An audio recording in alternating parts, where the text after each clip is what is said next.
سلامونه هر کله مو کوم چې د غوټۍ درس ګورئ. زه ښوونکی غوټۍ یم. په تېره لوست کې مې د اوبو په اړه معلومات در سره شریک کړل چې اوبه په عادي تودوخې کې مایع وي. اوبه د سانتیګراد په کچې له 100 درجو نه په پورته تودوخې کې جوش کیږي. اوبه په 0 درجې کې یخ کیږي او په 3 ډولونو یعنې مایع، جامد او ګاز پیدا کیږي. اوبه د ځمکنۍ کورې له عادي مادیاتو څخه شمیرل کیږي او د ځمکنۍ کورې 80% پرې پوښل شوې ده. د سمندر، سیند، جهیل او لندې ځمکې په شمول د اوبو بڼې د ځمکنۍ کورې د ایکولوژیک سیستم یوه مهمه برخه ده. آیا تاسو پوهیږئ چې په ځمکنۍ کورې کې اوبه له کوم ځایه منځته راځي؟ لومړی به د ځینو زده کوونکو نظرونه واورو. زموږ په ژوند کې موږ ژوند نشو کولی چې اوبه موږ ته ډېر ارزښت لري. اوبه د بارانونو لاس پیدا کېږي، اوبه بارانونه واورې چې ودېږي. اوبه یوه مایع ده چې بې رنګ، بې بو، بې ذایقه او بې طعم ده. د باران نه د دریاو نه پیدا کېږي. کله چې واوره یا باران کېږي اوبه پیدا کېږي. ما به نیاز داریم وقت کاب نباشه، ما زنده نمی باشیم. آب بسیار خوب است، یک چیز حیاتی است. آب در زیر زمین است و ما چا میکنیم از آن بیرونه. اوبو په اړه اوبه په ژوند کې ډېر ښه ارزښت لري. موږ د څښلو لپاره، د کالو مینځل، هر چي لپاره کارولی شو. اوبه کوهي کې مې لاندې مې د ځمکې لاندې ډېر جوی اخیسته. له دغو زده کوونکو څخه مننه کوم چې خپل نظرونه یې راسره شریک کړي دي. زه به دغې پوښتنې ته ځواب ووایم چې اوبه له کوم ځایه منځته راځي. اوس به یوه کارتوني ویډیو وګورو او د همدې پوښتنې په اړه به د کارپوهانو نظرونه واورو او ځواب به یې پکې ومومو. اوبه له کوم ځایه منځته راځي؟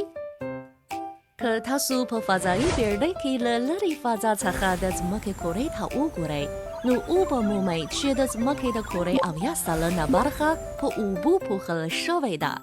نو دا پوښتنه به مو په ذهن کې راوګرځي چې په ځمکنۍ کورې کې دا اوبه له کوم ځایه راغلي؟ کارپوهانو په دې اړه 3 امکانات ښودلي دي. لومړی، کارپوهان په دې اند دي چې د ځمکنۍ کورې اوبه له لرې فضا څخه راغلي دي. په لمریز سیستم کې لکهوال ستوري او آسماني تیږې چې په فضا کې ګرځي د ځمکنۍ کورې د اوبو د سرچینو یوه برخه بلل کېږي. خلک اوس په دې پوهیږي چې لکهوال ستوري له یخونو او ګردونو څخه جوړ شوي دي. کله چې دغه ستوري له ځمکې څخه تیریږي او د ځمکې په اتموسفیر کې ننوځي نو سوځېږي او بخار ترې پورته کیږي.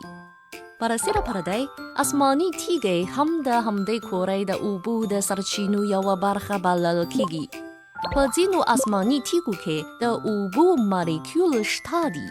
کله چې آسماني تیږې له ځمکې سره ټکر وکړي نو د اوبو مالیکول یې راخلاص شي او ځمکې ته اوبه ورکړي.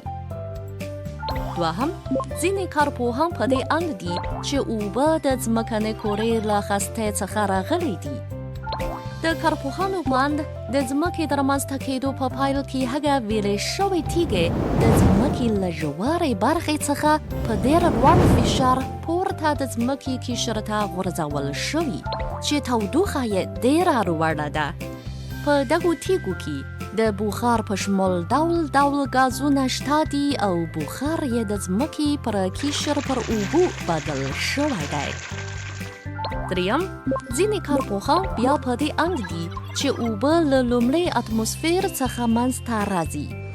د ځمکې د کورې د رامنځته کېدو په سر کې په لومړي اتموسفیر کې د اوبو مالیکول شته و او هغه اوبه چې له لومړي اتموسفیر څخه منځته راغلي په ځمکنۍ کورې کې د ژوندي موجوداتو د رامنځته کېدو په بهیر کې مهم رول لوبولی دی.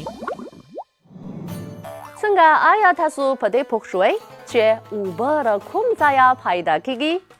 کارپوهانو په دې اړه 3 امکانات ښودلي دي. د ځمکنۍ کورې اوبه له لرې فضا څخه راځي.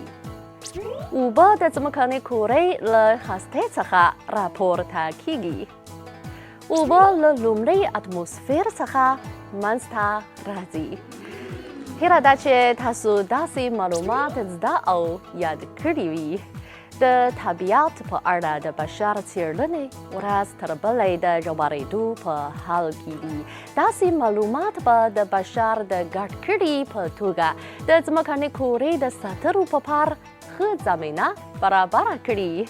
که تاسو کوم علمي معلوماتو ته لیوالتیا لرئ، ښوونکې غوټۍ ته یې وړاندې کړئ. موږ به ټول په ګډه ښایسته او ګټور علمي معلومات ترلاسه کړو. مهرباني وکړئ چې پوښتنې مو دغه ایمیل ته واستوئ. زموږ نننی درس په همدې ځای پای ته ورسید. بریالي اوسئ.